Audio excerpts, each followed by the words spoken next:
James and Nadine, how do you plan to have your relationship work?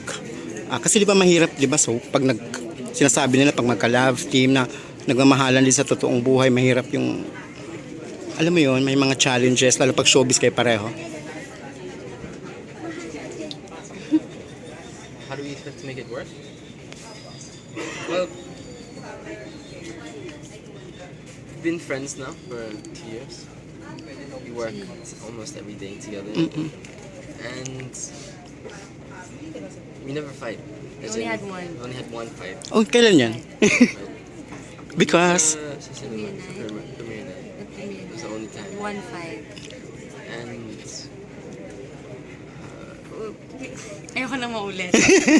Ayoko na maulit. true. Also, we're comfortable with each other. Oo. I don't know. We work well together. So Ikaw, Nads, paano? Parang... I guess now that we're in love, Parang- it's easier. Yeah. Feeling ko din po, it's gonna be easier for Mm-mm. both of us. I mean,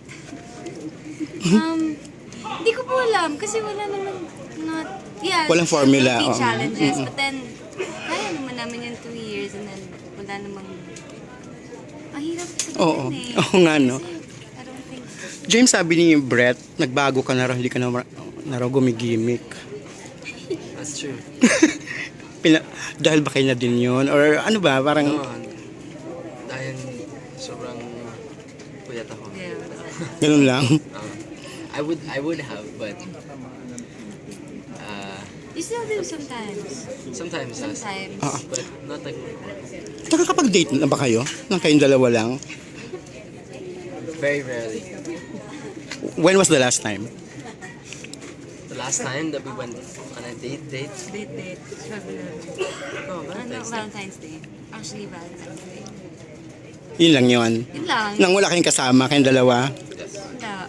Kasi yun lang yung nagtugma yung schedule namin. Then after that was concert.